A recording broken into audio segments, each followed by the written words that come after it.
Hello and welcome back to Sharp Cuts. My name is Garrett May alongside Josh Nickel. As always, it's been a freaking minute since we've done an episode. We got to apologize, but we're back and we got a good one today, Josh. I don't know how you do this. Like, people must like you and I don't get it because you keep getting guests on the show and sometimes they're garbage, but sometimes they're good. And today we got a good one. So please welcome TJ Sanders, former national team setter. Welcome back to the show, TJ. How you doing? I'm doing fantastic. Also, the energy that you bring in this intro is at another level. Wow, Yes. I could feel my heart rate going up. That was fantastic. Absolutely. Low energy while we're doing the production brief beforehand. And then just ramp up the energy. Well, surprise, Josh. Get yourself ready. Yeah. Yes, absolutely. So, as usual, I'm incredibly unprepared. So, Josh, I'm going to give you the opportunity to speak early in the episode, which I don't usually do. So, consider yourself lucky. But why don't you set up the episode for us, Josh, and we'll get right into it. For sure. Well, thank you for the compliment off the hop there, Garrett, because if anyone's ever met my wife, I'm a classic overachiever, and that's how we got TJ. I'm not afraid to reach a little bit and get people a little out of our league, Garrett. So it worked out this time as well. But TJ, if you guys don't follow him on Instagram, you should. Just posting some awesome stuff and deep stuff, Garrett, not just highlight reels. And the one that caught my eye was talking about distribution, where, Garrett, I think you grew up in the era of set the hot hand, which meant your dad was telling the setter to set you every single time. That's at me. What are you talking about? Hot hand. TJ was talking about the myth of sometimes coaches want even distribution, where what I say that's a myth because that's not how we score in our sport. We want to take advantage of what the other team doesn't do really well. On the beach, we always talk about if somebody can't do something, make them do it a lot. So TJ had this great post about distribution, and I'm curious, TJ, when you're posting stuff, like I said, it's not fluffy, it's not highlight reels. Is this stuff you battled with as a young setter that you want to pass on to the next generation? Because you've done some great ones. Like I said, we'll talk about the one that caught my eye first, is just the concept of distribution and how to game plan. Yeah, I think kind of during my development, it was the kind of thing where you hear a lot of cliches, right? There's a lot of these cues coaches are going to throw at you. And kind of what I've tried to do is either debunk these cues or dig a little bit deeper, right? So setting is extremely complicated. At the highest level, it's very layered, there's a ton of sequences that all kind of ravel together. And I want to try and make that a little bit more digestible, make it if I was talking to myself at 15, could I understand it and be able to then go apply it to my own level of play, as opposed to, just kind of hear a phrase and then try to execute what that means. Because I was left in the unknown a lot when I was younger. Right. So it kind of came up, all right, it was forced onto me to be okay, you go out there and figure it out. And then it was also either counterintuitive or almost hypocritical sometimes, where it would be okay, we need this even distribution, but then you don't set Garrett May on game point and you get the coaches upset. Right. And then you're kind of well, wait, but what are you wanting from me? Right. You're kind of giving me both sides of it, where I think my kind of overarching goal is to try and talk about it and bring light to the fact that things are more complicated than they seem, and kind of baseline cliches aren't going to really help us improve and develop. And just starting to talk about these big topics are going to help us eventually get to the space I want us to be. Because I look at, Canada in general, but even North America, we're not very sophisticated when we talk about setting or running an offense or what that looks like, especially in the more developmental stages. And I would kind of reference that back to my progress as well, was I wasn't really coached. There was definitely moments where I got good insight, and there's a bunch of great coaches I played for, but pretty much all of them were left sides or middles who were talking about, hey, if I was trying to block against a setter, this is what I would think, but not actually coming from the lens of a setter and one that has tried to sequence an international game. So it's kind of where it comes from, where it stems from. Top level answer right there, TJ. And Josh, if this is the kind of quality guest you're going to be bringing, keep doing it, please, because the show quality needs to improve. And I know, Josh, I'm just looking at you. You're smiling, you're beaming over there, because you're so ready to nerd out with TJ on all this stuff. You're looking at his posts, you're getting so hype. You're oh, this is gold. I love this stuff, okay? Because this is exactly, okay? But TJ, I think this is how this conversation is going to go, listener, okay? Garrett's going to say something crazy. Josh is going to be no. And TJ's going to ride the fence because he's got a pretty healthy view on these things, okay? So if we ever deviate from that, you got to call us out in the comments below. But I think that's honestly a great goal, TJ, because I get super frustrated when I see coaches and I see people just be very bad at coaching setters, I think. Even the bar is pretty low. If you're a club coach, say, or even a university coach, are you coaching the next national team setter? No. I mean, if you are, then we got to raise the bar. But we're just trying to get better. And I think across the board we don't do it that well. So it's great to hear that you're trying to bridge that gap for people. I think it's a noble goal and one where there's a huge gap, especially in Canadian volleyball. I think just generally we don't have a swath of like highly intelligent setters. We got a lot of physical dudes, a lot of guys with great hands. But like, are we really that cerebral with it across the board? I would say no. I think that's a fair comment, and I think that also stems from the fact that there's no professional league here, right? There's not some 40-year-old wizard who's been playing forever that everybody's watching on TV, right, and trying to figure out what they're doing. It's kind of peaks and dies at the end of your club season, right? And then maybe now you catch a couple games on VNL, but a lot of times too, if you're the distance between a 15-year-old setter and then watching the World Championships final, you don't really know what's going on there anyway. Right? Like you're not really able to bridge that yourself or at least kind of understand what they're trying to do. And we could talk about that later as well. But I think that's a fair comment just in the fact that, and I mean, America's the same way. A lot of their like lineage of setters is kind of like physical guys, great athletes, but it might not come down to the guys that are manipulating a game at the highest level versus you go to, I've kind of used this example all the time. I still remember my first time when I went, and I think it was with FTC. We went to like Argentina and we were playing like random club, like pro club teams down there that weren't even like the top in Argentina. And these setters were like these magicians doing crazy things that I'd never seen. And they've never played on the national team and they're not like the top dudes. And I'm like, okay, well, whoa. So this is like a 25-year-old Argentinian who's, Argentina is a good national team. Don't get me wrong, but they're not the best in the world. And he's not even one of their setters. Yeah. What's going on here. And there was more than one of those types of players, especially in like South American volleyball. So take us through then. Let's get into it a little bit because I can tell Josh is super eager over there. He doesn't even need to say anything. I can tell him just chomping at the bit. He feels like he's coaching indoor now. He wants all the juice over there. So Josh mentioned it earlier, and I can tell he's dying. He wants to know. So, I think the most common thing that a lot of people would deal with is that kind of the hypocritical nature of what often we say as coaches. So like, hey, we got to spread the offense. Oh, we got to establish middle. But then, you got to go to the outsides. Or, okay, no, we need to spread it out. Oh, but, you got to set the guy who's scoring and just go to that guy until it does. But why aren't you spreading the offense? So how do we as a community kind of bridge that gap to kind of get better at that and really start to understand like, okay, this is complicated and what we do in each situation maybe needs to be different? Or how do we even begin? Yeah, well, I think from the very beginning, it just comes down to, even if you're like a 14 or 15-year-old setter, if I was their coach, I would just say, hey, like, why did you do that? Like, what was the point of that? And what was the point of that for this point and for this set and for this match? Like, what role did that decision make in all of that? Right? Because I think it's also a kind of classic thing in coaching setting or looking at setters is hindsight is always 20/20. Right? Like it's so easy to watch a game and go, oh, why would they set that person? Or what was that decision? Where if you could evaluate the matches and the game plan and everything leading up to that, it might have been the perfect decision, yet the execution maybe wasn't what they actually were hoping for. And I think it comes down to more kind of creating a autonomous setter who feels comfortable making decisions and taking risk with those decisions to eventually start to layer in what they actually mean and how you're actually going to create an offense that can win you matches versus win you points. So I watched a few of your clips. Yeah. You seem like a pretty nice guy, TJ. You're not grilling these guys. If it were me, I'd be like, hey, why did you do that? What were you thinking there? What are you putting the pressure on? I mean, we got to obviously avoid that. I just think it comes down to and again, it's pretty easy for me because I just kind of ended my career to reflect on, okay, what was going on and where was I able to make these kind of jumps and strides in my career and what was confusing and what kind of became a barrier. And one of the things was definitely like, hey, why'd you do like getting upset with somebody? Because there was definitely a long period for me, especially early on, whether it be with like the national team or even pro clubs, where I'm the young guy, right? I'm like 23 or something like that on the team. So it's pretty easy to go, okay, he probably doesn't really have the experience. It's like another cliche that, as a setter, you hit your prime at like 38. And if you're 23 trying to do your thing, you don't really know what you're talking about. Which, I mean, there's some validity in that in the sense that experience pays off a lot for a setter. And it's easier to take in more information when you've done it for 15 years versus 2.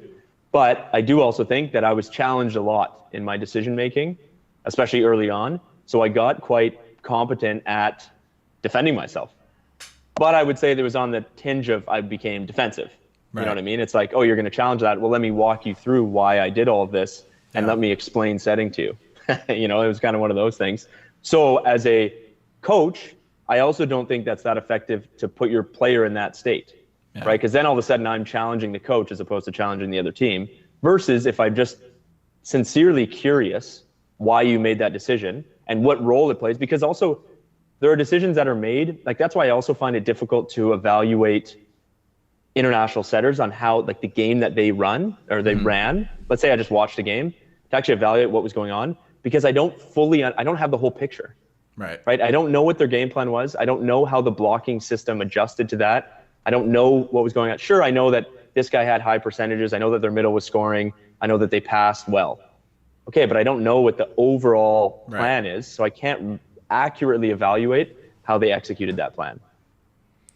Gosh, man. Are you just nerding out over there, Josh? Look at you. Well, where my mind's going, Garrett, if you're not going to do it, I'll play the pessimist card, where we've had like Zane or Tom Soros, like good U Sports setters on the show, and they always talk about, distribute the ball and all the cliches. But then, Garrett, when we look at the score sheet, sure enough, like Hamish will get 46 attempts, and it's like, sorry, you just said you were going to move the ball around, but sure enough, you overloaded. So, TJ, where is the art of distribution where, like, you grew up in the Canadian system, where Dustin Snyder told me when he was on the show, like, everyone in the gym knew Gavin was going to get the ball, but where is the art of getting like that middle, that 1 in 6 attempts, so they still yip on the 30, right? And the other team still has to protect it. Like, I'm sure like every team has the guy who's going to get the volume, but how do you still get them one-on-ones or find those opportunities for them to score when you do have a Garrett May? And like I said, everybody in the gym knows they're going to get the most volume, but where does the art of that come in? Well, I think that's the whole part of it. That is the chess game of how you're actually kind of creating something, because let's say like World Championships just ended and the Women's World Championships is on right now. If you're going into a tournament like the World Championships, all of your decisions impact your entire tournament, right? So let's say you've got a guy like Garrett May or Gavin Schmidt that is going to get a lot of volume. Well, there's a few things you have to consider. One is, can they get 70 sets a game for 11 games or something like that? That might be too much volume. I like that you're grouping me and him together. That's a positive for my ego. Right, yeah. So yeah, it's clickbait stuff. I'm trying two to equal indoor players right there. Yeah. And also at the same time, it's the kind of thing where every decision that you make, every team is watching, right? So they're aware of that. So it literally is this kind of pendulum of, there are going to be moments where you feed that guy a lot, and there's going to be moments where everybody thinks you're going to feed that guy, and that's where it's kind of like a bait and switch kind of thing, right? Is you're kind of showing them something and using something else. And that's the whole gimmick in the whole game, layered into the fact that each country you play will have a blocking system, right? Like maybe they're American and they're super disciplined and they want to read all the time, so you can kind of exploit some gaps. Or they're France and they really rely on their backcourt defense, so they commit a lot and it's a little bit easier to manipulate things. That kind of plays into the fact where, okay, how much volume am I giving this guy? What is this blocking system? And how does this play in the long-term impact of my decision over the tournament? So, and I would say, go ahead, Garrett. But man, what you've said now just is defending those guys, giving them the out, saying that, yeah, I set this guy 50 times, but those 12 I set the other 2 guys were the most strategic times to do that.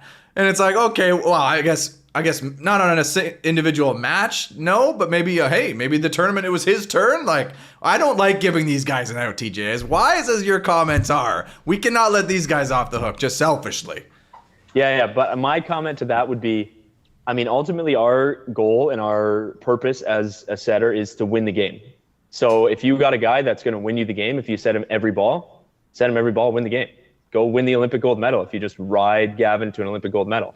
But at the same time, if that guy's going to break down, if whatever's going to happen, you got to use other pieces. Now, I enjoyed, my favorite games to play are ones where you're just like puppeteering the opponent's block and they don't really know where they're going and it's all over the place. And it's at the end of the game, you can literally set anywhere. If you could set anywhere and you've manipulated the blockers, like any of the 4 options, okay, you have run a great offense. Right? So whether you set your big guy, they're still a little bit confused about that, or you run the middle, they're still a little bit confused about that. That's where you want to be. And that's a difficult thing to get to, but ultimately my job is to go in and win the game. And I if they're winning all their games when they're saying that, then they're doing their job. So it's about winning, Josh. So we'll have to go back and review the tape and check the wins on those because, hey, I guess what that means is if you win, you had a great set distribution. That's you right. had a great distribution that game. We won. You can't argue with me. I won. And I support that because that was what I was a part of a lot. Was, share the ball, but really share it where it needs to be shared, actually, is where you want to be getting it. So, yes. The only other setting nerd question I had for you, TJ, was how important is it to get like your P2 and in-system set? Like, I think it's so tempting when like it's 1 or 2 passes and you kind of give them Never. the high ball stuff. Like, if you are the P2 on Garrett's team, is it important in them in those, whatever the data volley language, those plus pass situations to give them a bone there? Or do you just kind of talk to them about like their role is, pass and play defense and they'll get what they get, but they're not going to get a plus because we're going to run our middle pipe or we're going to find Garrett. Like, what are those situations to make them feel valued? Well, I think how that kind of would work in the ecosystem of an offense would be, I want the opponent to be so concerned about everything else that they're basically giving your P2 free points, right? Like, I want my middle pipe attack, I want my opposite to be scoring so efficiently that in a plus situation, I'm going to set my P2, they're going to get half a block.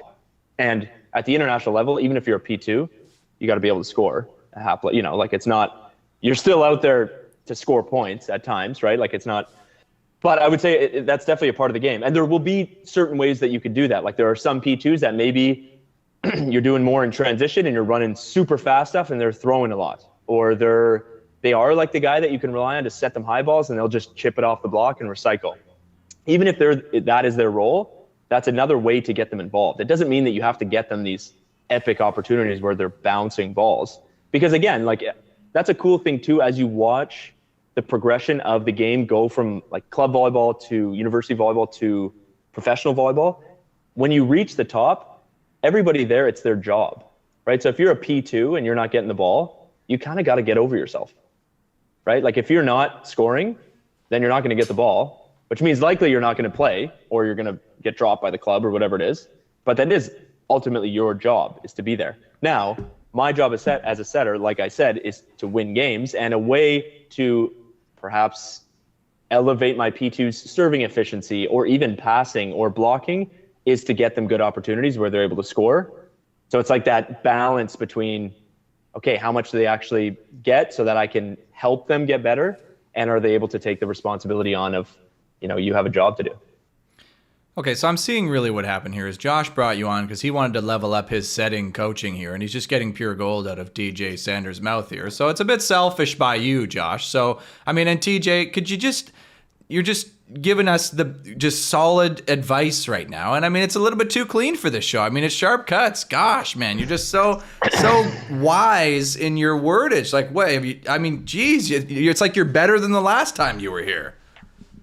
Well, it's funny because I actually have been having to refine this a little bit. It's easier when you're in it, like when I'm competing with the national team, to not have a super precise way to describe what I'm doing, right? Because you just go out and do it. It's like the classic super good athlete becomes a coach and can't really coach. And they're just like, do it like this. But watch me do it, like learn, right? But now I'm kind of thinking about, okay, what would I actually want to hear if I was a younger athlete, or even just like where can I impact setting in North America the most, or like what needs to be changed or said, or what needs to kind of be brought into the discussion.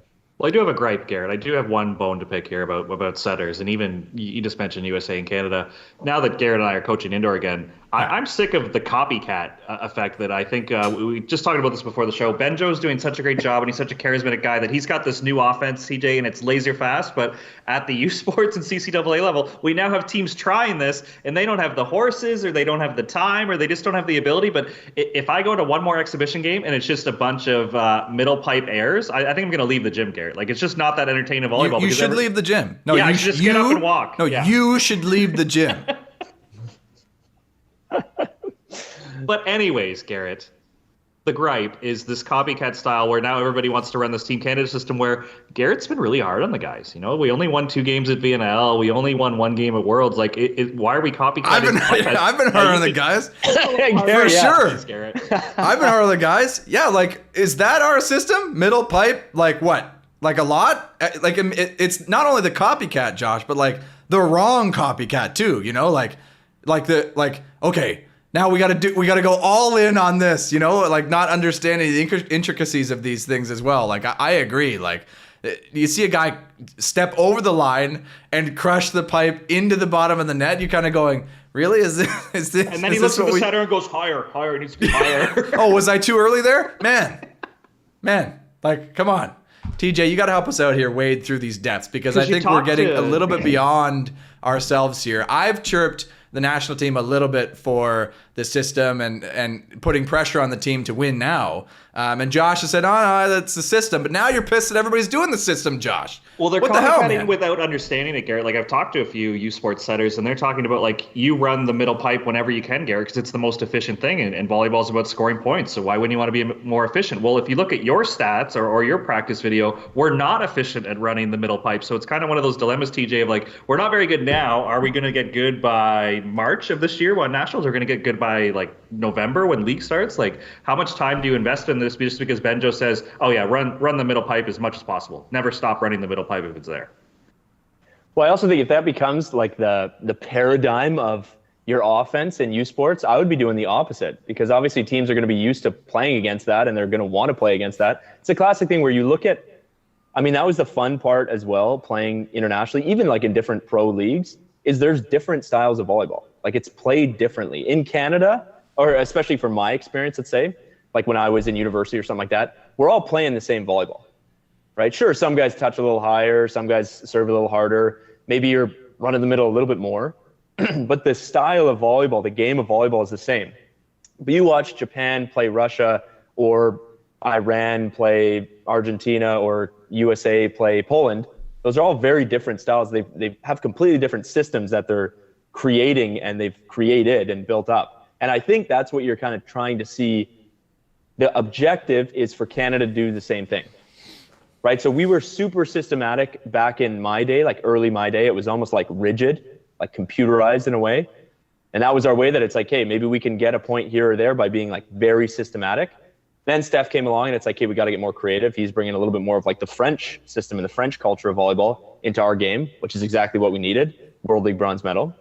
But now we're trying to build another system, which I think is important, right? Like, you're trying to innovate in a way that gives you advantages over opposing countries. It is hard to, I don't know where you draw the line with, okay, our national team is doing this, so everybody in the country has to buy in, and if you're failing, that's still okay, right? Like, at some point there has to be a logic mind in there saying, okay, you know what, or like, this isn't a sound argument because we've lost 10 games in a row and our middle efficiency is terrible. Okay, should we go away from that? How can we make it more efficient? Is it just trying to run it more and more and more? Or is it by doing reps and reps and reps? Or is it by changing it? So right? Maybe go ahead, Jared. Let's narrow in because you said something very interesting there when you said you guys had a very rigid system. And then in the relief period from that, when you said Steph came in and brought kind of the French style, make you guys a little bit more creative, we had a kind of a boost of success in that time. And I'm kind of curious, is he coming in and bringing in, he's not saying, hey, we're going to change this whole system. Is he coming in and saying, hey, here is what you're doing. We're not going to reinvent the wheel here, but here's what we're going to do to make it work a little bit more for us? Because I feel like maybe that's the thing, is where we see this, oh, do this.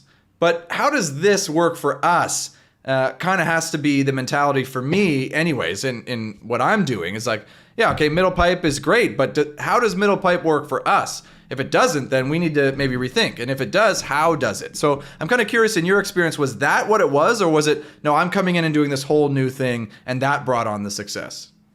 Yeah, it was very much, we had a system that was embedded in all of us, and then it was kind of creating some freedom within that system, right? It wasn't like we abandoned what we were doing. Yeah. It was just, we kind of took it and we elevated it a little bit, which I think you could do the same thing. You could still abide by the principle of, okay, middle pipe is what we want, but also follow the pattern of the game and acknowledge that it's not efficient right now.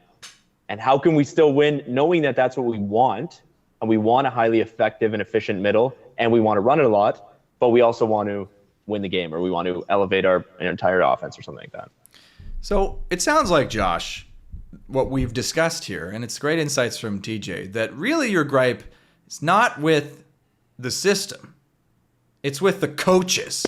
It's with all those idiots out there who just pick it up blindly and do the same thing, just thinking it'll help bring them success by doing this, rather than putting in the work to actually gel it with what you've got on your team. I think, Garrett, we've talked about that on the show. If people want to go back in the archives, I mean, we're only on episode like 60 something. They have time to go back. But I think that's the fun of coaching club volleyball, where I have my team, you have your team, and we're going to figure out what's the best. Where I think for some reason it got really attractive in youth sports that you want to send the most amount of players to the national team. And how do you do that? Well, you get them playing the national team system. Or when Glenn was really well organized, TJ, he shared so much with coaches that, like, I think all of youth sports was using his language. Like, this is a black set, this is a red set, that I think people feel so connected. Where, Garrett, we've lost that art a little bit of like, okay, we don't have these middles, but we're just going to run a 30-based offense, and we're going to give our right side as many opportunities to get one-on-ones or whatever it is, because that's your point scorer, right? I think we've lost a little bit of that in the last few years of youth sports because, again, the national team is so impressive and they're so willing to share that it's just so easy to be like, oh, let's just do their system versus, okay, maybe Saska's a different system than UBC, and let's see them play against each other and see who wins. Or maybe Western's going to run a little bit more of a high ball where the rest of the university's trying to set this laser beam to the pin because that's international volleyball. Like, I think you kind of got to know your roster and know how points are being scored in your gym sometimes. So generally, the jury is still out on this kind of middle pipe focused style and how it can be successful. I mean, it hasn't for our men's program so far. I mean, I would say, I don't know if that's an unfair statement of me to make, but I mean, we haven't had success. But as that relates to all the other levels of volleyball, like, you know, it would be very different. So we can't like judge necessarily that style against how it works for everybody, right? Well, I think the sample size is a little bit bigger than the national team because Benjo was doing this with Trinity as well. Like, it's a way faster with the national team, but Trinity over the last decade, I say, was probably a middle pipe based offense. And when you have a Jackson Howe and Eric Lepke, man, did it look pretty sexy at times the way they were running it, right? So, sexy. Oh yeah, like Jackson Josh Howe was a really special, into this middle pipe. really special middle where like Benjo was so good about like the highlight videos on Mondays, Gary, where you just log in and watch the highlight reels, or even like if you go back on YouTube, watch Ben Ball's highlight videos, like the separation and the gap covered and stuff. Like I think there was a lot of other teams. There's no hyping another setter when we've got TJ on the show. Okay, Yeah. Go back and watch you want me to call TJ's Ben hype right video. now? We could get him on if you need. Exactly. Yeah, jeez. I think the copycat started before that, Garrett, because like Trinity's been so good for so long that I think people trying to figure out what are they doing differently, and they tried to copy it again versus just saying what's the Laval system or what's our system and can we like beat it with our guys. Yeah. My comment on all that would also be, like, I do think it's important that youth sports is kind of used as a little bit of like a litmus test of what is possible and what we can use, especially with Canadian athletes. Because again, we're at a disadvantage that we don't have a professional league where if all of your athletes are playing for this professional league and they're all testing out different systems and you have this championship run and one team wins, you can evaluate, okay, what were they doing that made them successful? There are athletes. So, okay, wow, in the Italian league, they did this and they won. Our Italian guys were doing this. Okay, when they go back with the national team, you can kind of use that a little bit to your advantage versus, and there's kind of 2 points to that where I think having a variety in youth sports is important because it can create, I mean, innovation has to happen, and doing the kind of copycat thing is obviously saying goodbye to that, negating that a little bit. But on the flip side, it is also a way to test, okay, is this system actually something that can work on principle, not just per athlete, not just per Jackson Howe and Eric Lepke? Okay, if we take this system and we apply it to all of youth sports, in theory, they should all become more efficient in the way they do things, right? Now, obviously, it comes down to like an execution question where maybe it is more of an international style thing, and obviously Trinity had the guys that could do it. But it kind of does raise the question where if you bring a system and you apply it to a bunch of teams and it makes them all less efficient, it raises the question of what does that mean about the system? Like, how does that tie into the efficacy of the system? Yeah, I mean, I don't think we have any university coaches listening, but if we do, I mean, you know, take all this in, think about it. I don't know that we're going to have a club team, a 14U team looking to run a middle pipe system, but if you are, I mean, take all this into account. So, Josh, I think, are we ready to move on to everybody's favorite segment, or should we hold on that? I think I'm ready. I got through all my selfish questions. That's basically why we run the show, Garrett, is for me to ask questions. No, I knew that, but it's good to hear you acknowledge it. So let's move on to everybody's favorite segment. It's Players of the Week and Clowns of the Week. And I mean, in natural fashion, I am highly underprepared. So I think in weeks where I'm very underprepared, I think I should go first in case I picked something obvious that you guys picked so that I look better because I said it first. So selfishly, I'm going to go first and maybe give TJ some time to get prepared. So for my player of the week, I got to give the obvious out of the way. I mean, the women's indoor national team is in the World Championships right now. They're still in it. I know as of recording, they did just lose a match, but they were at a few wins there, Josh. They have more wins than the men's team did. Am I safe in saying that? I can successfully say, I got to be careful with what I say, Josh, because I don't want to be spitting falsehoods here. So they already have more wins than the men.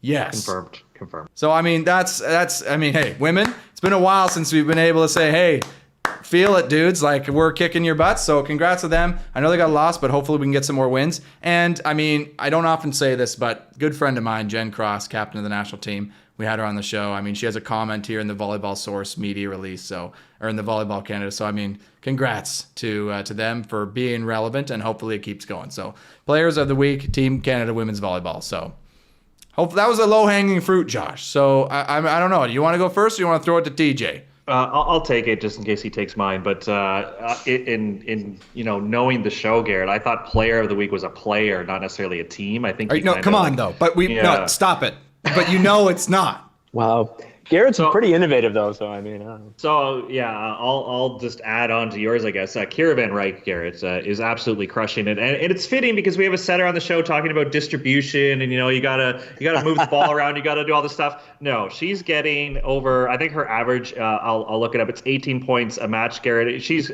24, I think, is her highest. And the other thing, Garrett, is she's not, I think she's only got 3 block slams and 6 aces. So 122 of these points are all kills. So, again, just a player where everybody in the gym knows she's going to get a ton of volume. She's getting it done. They're winning a lot of games. They're into the second round as we're recording this. Kira Van Rijk is absolutely crushing it for Canada. Definitely one of our world-class players, Garrett, that I think if you don't have a Kira Van Rijk jersey yet, the young listeners, go get one because she's definitely a superstar we have right now. Okay, and how do we get one? We have to appreciate her because if she leaves, we can't get used to this. We can't get used to having a world-class player like this. That's my line, Josh. That when we're good, it's not normal, so we should celebrate it. Okay, I got to say, though, if she's killing it, come on, who's interviewing these people? Where's the quote from her?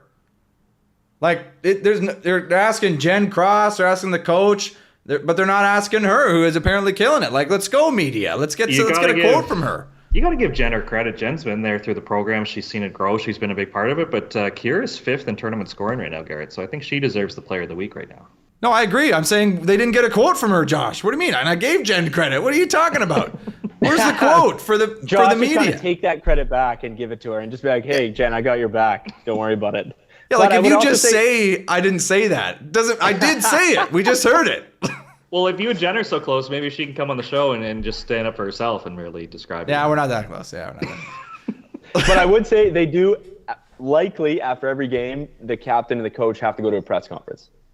And they just get sound bites that are typically pretty generic and, Yeah, so maybe a pre-Clown of the Week is that setup because, let's 100%. get the stars in there and the press conference as well. But hey, that's just me. Because if it were me, I wouldn't have been the captain and I would have been like, no, you want to interview me, don't interview the captain. But that's selfish. Okay. But though the star does get where there's the sponsors in the background, you're still in the stadium giving the interview, everybody's listening. That's a little bit cooler, but you're not the sound bite for the Volleyball Canada website afterwards. So it's a give and take, You know what, though? That's maybe better, TJ. It's definitely better. That's maybe cooler. Because the soundbite, nobody reads this except losers like me. So, true. And they're pretty generic typically. It's you know what? We served really well. We got it done. And it's okay, you're our talking about a 3-hour game. Yeah, exactly. Yeah.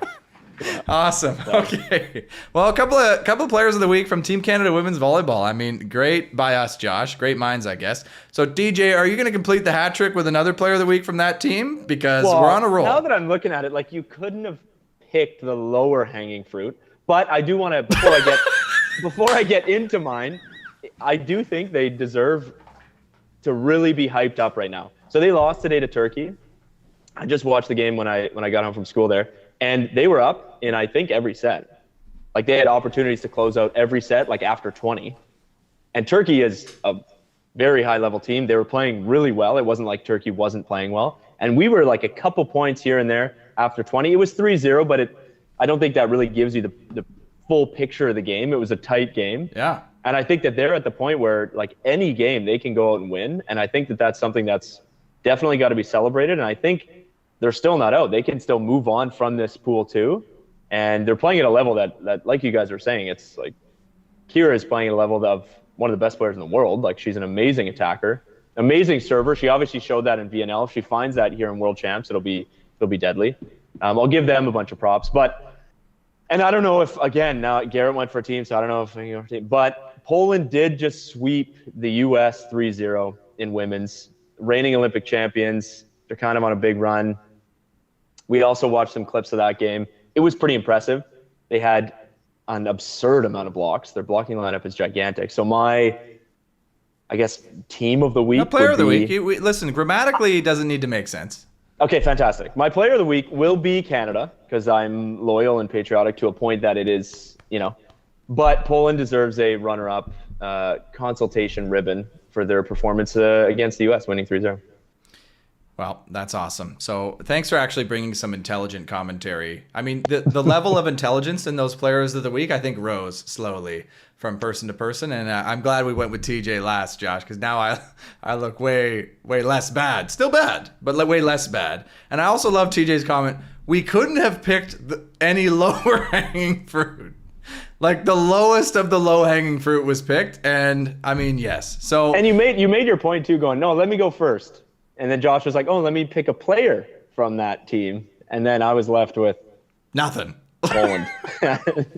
Left with nothing. That's what we do to the guests here. So let's see how we do on Clown of the Week. I think we're going to be a little bit more varied on the Clown of the Week, and I think I'll go first as well. Because again, I'm having a week. We maybe need to debrief this episode, Josh, and just talk about my performance and kind of reevaluate. But let's get into Clowns of the Week. So I recently was in Toronto for a month. If you saw that last episode, I was in Toronto. So I did a trip home, and I participated in some volleyball. Josh mentioned we're both helping out with Douglas College here in Vancouver, just a little bit. So I happened to be in town, so I went to watch a match. And guess who's reffing the game against U of T? It's friend of the show, referee Dimitri.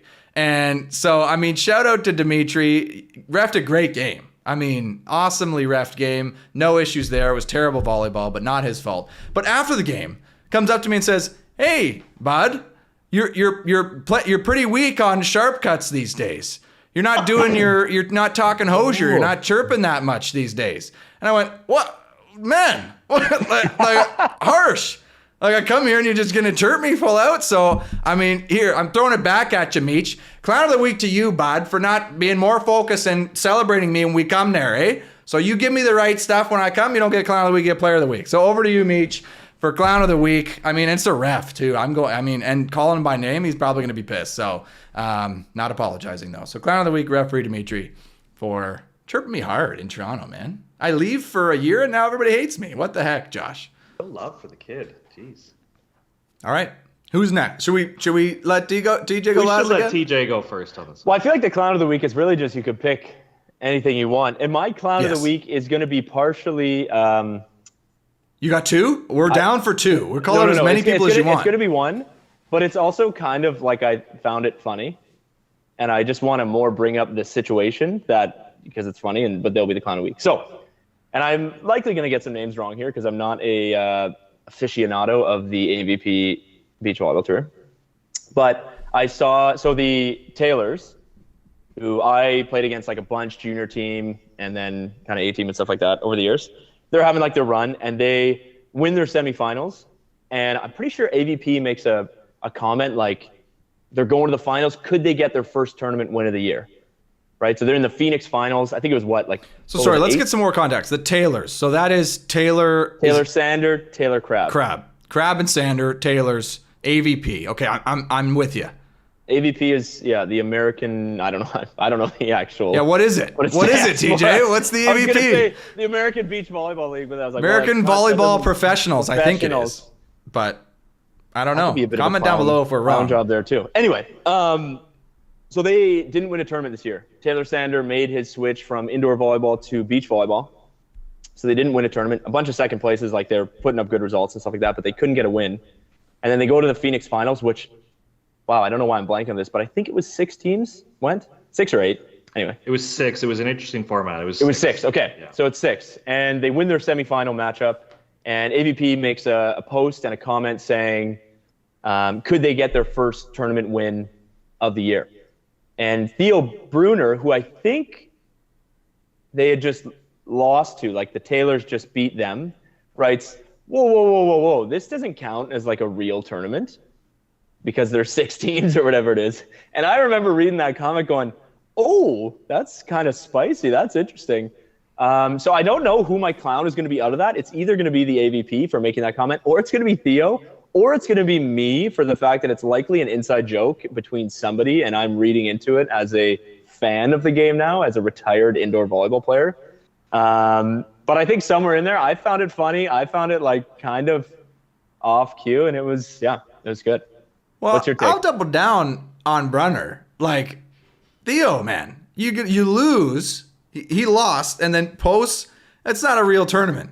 Like the ultimate salty comment after you lose. Like, well, no, I wasn't trying, or oh, this didn't mean anything. Like, what? No, like it's just because their first win of the year. Yeah, like any win. Like, come on. And it's the finals. Like, it's the one that's got the biggest grand prize winnings. It's like you got to make it to get into it. It's not a real win, though. Yeah. I thought it was hilarious. I'm really hoping that, like, behind the scenes, there's like it was a hilarious inside joke or like a dare or something like that, because that would be hilarious and turn me into the clown. But I also I thought it was enough and worth mentioning. So. Yeah, well, that's a great one, TJ. Way to bring some research and some intelligence to this show and reference the beach to a couple of beach guys who haven't talked about beach at all this episode. So, like, really elevating the level of the show here. And, yeah, Theo Brunner, I mean, he's big enough. He'd be a big clown of the week. Maybe our tallest clown of the week ever. So, and a, like, pretty epic volleyball player to be a clown of the week. That's a good, Wow, hey, we've had some pretty big clowns of the week. So, okay, Josh, you've built it up now. Now you're last, so it better be good. I haven't built it up. I would like to build on TJ's point there. The AVP, Garrett, they're doing some entertaining stuff. Like they have the Never Trevor hashtag that they don't want Trevor Crabb to win finals because he's like the villain and that takes off. Or Taylor Crabb got into like a big shouting match with John Hyden, but it wasn't like a center court game, so the camera's just at the back. But he went on Sandcast and explained like what the trash talk was, and it was hilarious stuff, Garrett, where like John scored on like a cut shot and he's just like, hey, where were you on that one? And Taylor's like, well, actually we were blocking line and I was standing in the angle, John. Like, I don't know what you wanted me to do there. But it was just funny to hear like what the actual conversation was and why it got so heated. So the AVP is actually doing some entertaining stuff, unlike the FIVB, who's just kind of a gentleman's game. But that's not who my clown of the week is this week, Garrett. Garrett, I don't know if you paid attention to the Norseca last week. Shout out to Jake and Alex Russell, friends of the show. They took a third. But Garrett, remember when we used to work on the OVA Beach Tour and we were trying to find ways to make the games competitive for the kids? Because if you hold on. No, we weren't doing anything bad, okay? We weren't like fudging things. No, but like what I mean in terms of like the seeding and the tiering and trying to get kids in the right division, whether do you cut it at 9, do you cut it at 12, like trying to make it a competitive, meaningful experience. Well, Norseca did not do that, Garrett. This was the first Norseca in my memory where each country only got one team, where usually there's 2 Americans, 2 Cubans, 2 Canadians. It was one because it was full of like Turks and Caicos sent a team and all these other people.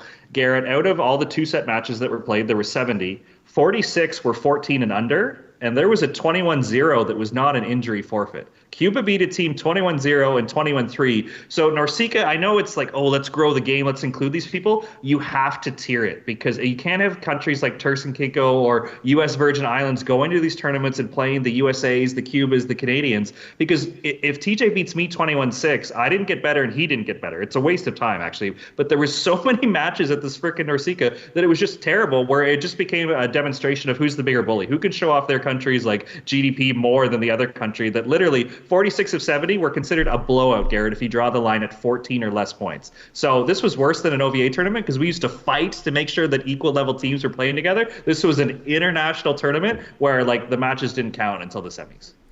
So a few things there, Josh.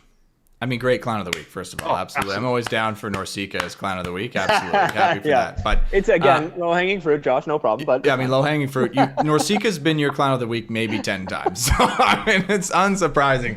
But a couple of things. So you started with us being on the beach tour and then cycled back to say, oh, we used to do this thing that this other pro organization is. So a self-hype clown of the week. Yeah. Oh. 1. 2, you congratulated Jake and Alex on coming third, and then proceeded to tell us how it was the least competitive tournament that we've ever seen. Yep, congrats, boys. You came third, and it was the worst tournament. So why didn't they win, John? Burying those guys third a bit. They didn't have a game until their semifinal where they lost to Big Bad Cuba. But I mean, they were gifted a third place. It's like a free medal at the tournament, basically. Their quarterfinal, they 12-11 a team, and that wasn't the worst quarterfinal. Cuba beat a team 11-5 in an international quarterfinal, Gary. Points on the line. So the team who came fourth then gets FIVB international points. Could go and use those points to get into another tournament. 224 points for participating in a tournament. Just by showing up, Garrett. Really, that's what they did. Right.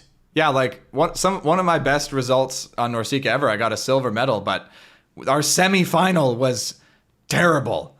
So, like, you can get gifted some medals at those tournaments. It's absolutely Clown of the Week worthy, Josh. I mean, and it's just such a classic Josh Clown of the Week. Like, was that enjoyable for you to go through a whole tournament and only have one match in the final? Like, was that a good 3 days for you? Absolutely. No, absolutely. 100%. Because it was in Dominican Republic, so you just enjoy the time while you're there, play the games. Absolutely. But, Josh, I got to call you out a little bit because your Clowns of the Week are like so the same every time. Like, there's always a piece about you. There's a piece about shouting out somebody from Canada, and there's a piece about burying somebody. It's always the same handful of people you're burying. You know my runner-up, Garrett? My runner-up is... Wait, let me guess your runner-up, because... I'm involved. I'm with the York Lions this year, Garrett. And you know how U Sports teams, they always talk down about CCAA teams? Well, we got and showered by Fanshawe. And Sabathia Lethbridge, their starting setter, didn't even play. So shout out to Pat Johnson for doing a great job at Fanshawe. Our guys thought they were made in the shade and it was going to be awesome and big bad, OUA team playing an OCAA team. And shower. We had to call the bus driver to be like, no, we're ready to be picked up now. Thanks. Yeah, we're good. Well, yeah, I mean, you're coaching them, so I mean, obviously, it's like, I'll take responsibility, I guess. I was it's not your the fault. head coach, but yeah, I didn't provide enough as an assistant coach. I didn't talk about distributions or overload or we need to run more middle pipe. Like I wasn't there for the guys, so really this is my fault. But yeah, it was eye opening. We also, listener, could have had the first ever Josh versus Garrett in a coaching battle, and Josh folded up and left. Didn't come. Didn't show his face, couldn't handle the pressure, so we missed that opportunity, Josh. Here's how close you and I are. I think we're as close as you and Jen are, that I didn't even know you were with Douglas. So yeah, you were in the York gym, and I couldn't make that game, I don't tell anybody anything, Josh, so you're actually in my inner circle with that. If I tell you nothing, you're in my inner circle. So, I mean, there it is. Oh, gosh. Okay. Well, we've digressed. So thanks for everybody for listening. There's one other thing I wanted to talk about because it's on my mind and Josh's mind. And I think TJ is a good guy to rein us both in because we're a bit nuts right now, Josh, generally. We're thinking we're big shooters now. Oh, helping out with teams. Like, come on. We're not even the guys and the program. Like, what are we doing? We're just volunteering our time, basically. Yeah, I don't have a speaking role at all. So. But anyway, we're like, so I'm helping assistant coach with another team. So I'm in the assistant coach role, which is kind of a new thing for me. And you, I guess, are in the same position. You're in an assistant coach role. And so that's a challenging, I'm finding, and I don't know if Jay's listening. I mean, you've got a person who maybe was a head coach who's coached elsewhere and working with somebody as an assistant coach. And I'm trying to figure out how that works. Like how I can bring the most value as an assistant coach and really make the best impression. And I don't have a great answer for it. So maybe you guys can help me out. Like I don't have a great solution to being my best assistant coach, Sounds like something somebody should comment below, or Derek Dedman should give us some advice, Garrett, as I'm wearing these awesome shirt. It's my favorite shirt right now. What, is he like an expert assistant or something? I don't know. It just seems like he has advice, and he's the only one who comments consistently. But TJ, if you have any advice, I don't know what to... Garrett's the worst of this. He went to Western, so they don't take stats or chart or do anything. So you're probably just sitting on your hands the whole game cheering? Like, what are you doing, Garrett? Well, I'm not statting. What, you want me to take stats? What are you talking about? That's not why I'm here. You didn't bring me on to do that. You brought me on for something else. So, yeah, I don't know what I'm doing. Like, I don't know what I'm doing. It's a good question. I cheered. Well, I mean, I would say, what do you? Okay, look back on when you were either with Western or when you were with club or whatever it was. What was the best thing that an assistant coach did for you? And if it was nothing, then maybe you got to rethink this role. I don't know. Yeah, maybe. I guess maybe the conclusion here is I'm not going to do it anymore. I'm out. Hey, I mean, apologies to Douglas College, but what is the best assistant? What is the best thing an assistant coach ever did for me? That's a really great question, TJ. Are you sure you don't want to host this show? Like, bringing the wisdom, asking nice questions of me? Jeez, man. I don't know. I guess, yeah, like, I guess the best thing was the assistant coach stepped up and then coached the team in the absence of the head coach and did it well. But that's like when you have a professional coach, that's less of a concern, right? Somebody's hired to do the job. Like, oh, they can't make it.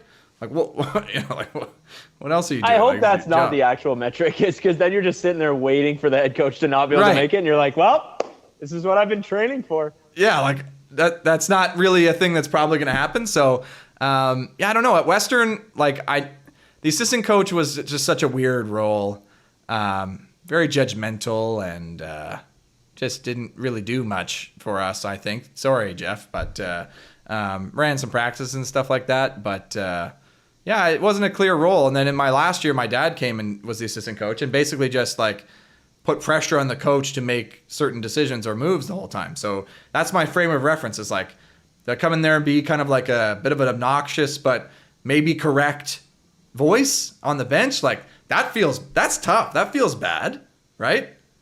Like, I don't know if you've ever had an experience like that, TG, where like the coach is maybe not doing something. Assistant coach goes, hey, are you going to take a timeout here? Or like, hey, are you going to make this substitution here?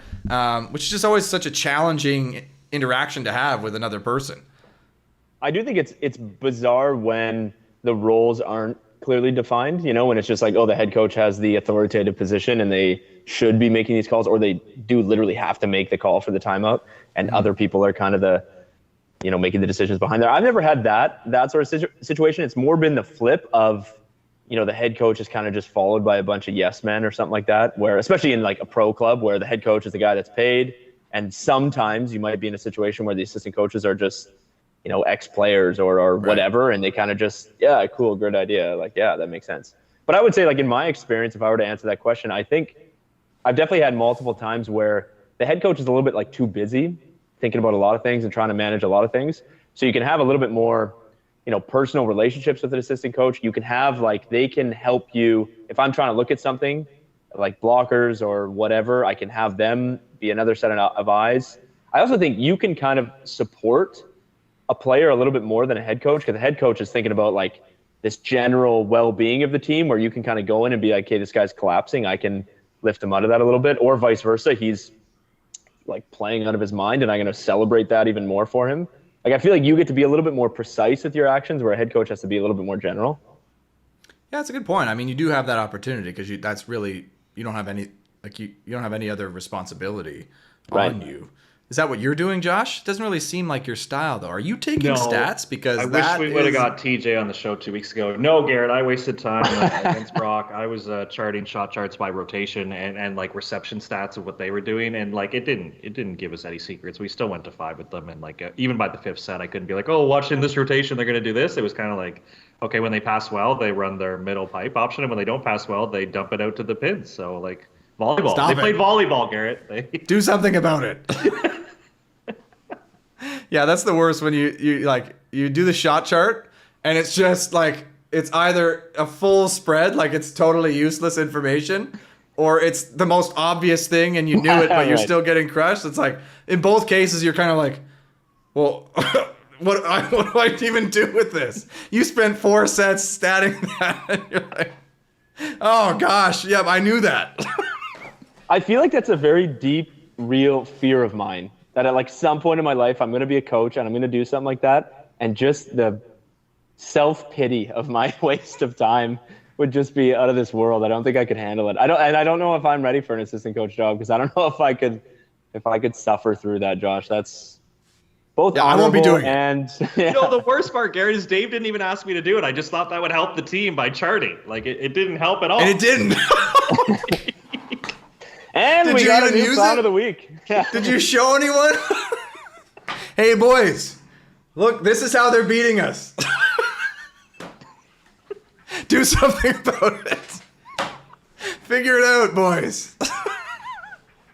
Oh, Josh. So neither of us have really figured it out is really what we're saying.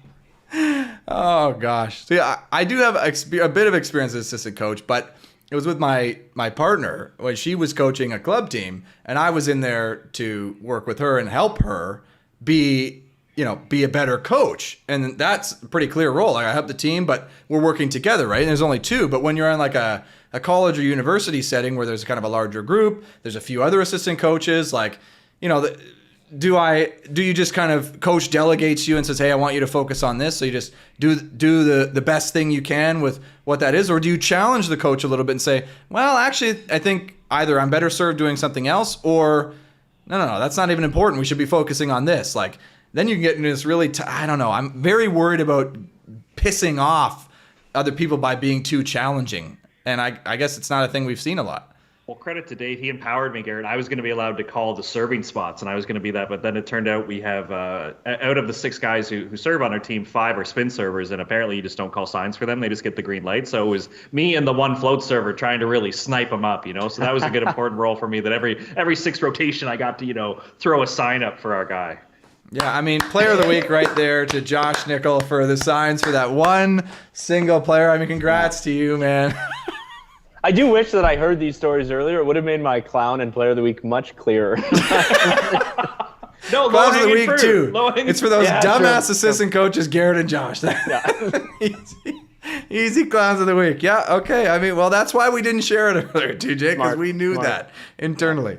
So it sounds like we got some soul searching Just to do, pumping Josh. tires. Yeah, that's all you got to do, Garrett. Just catch him doing it right. Be the cheerleader. That's the best assistant coach role.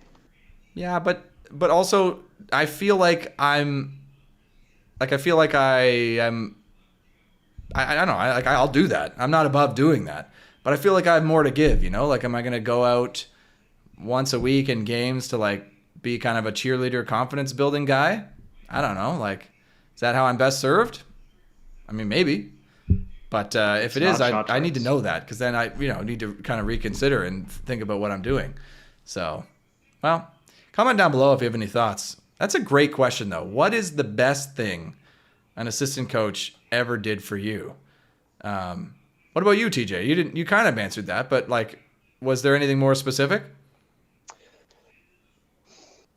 That's a tough question. I don't know if the specifics are there, but I do think like I've definitely had it where I've said, hey, can you just keep an eye out for this?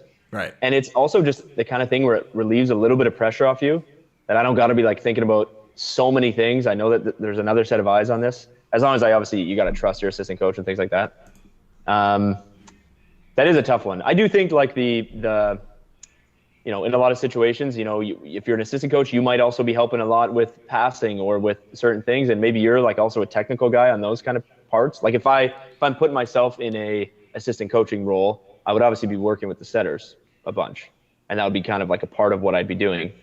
So I would assume that would kind of translate to wherever you would be best served. Yeah, like, does that mean I work with the left sides because I played left side? Like, so that's where if you have value there, or like maybe you just are working on their sound bites after the game. Like, what's the best thing to say? Well, no, they definitely need. I can give them some real help with that. How to make a nice sound bite, and we're going to be drawing on the salty comments of Brenner to source that. Right. Absolutely. Yeah. Absolutely. If you ever get interviewed after a game, you have to say that the game didn't matter if you lost.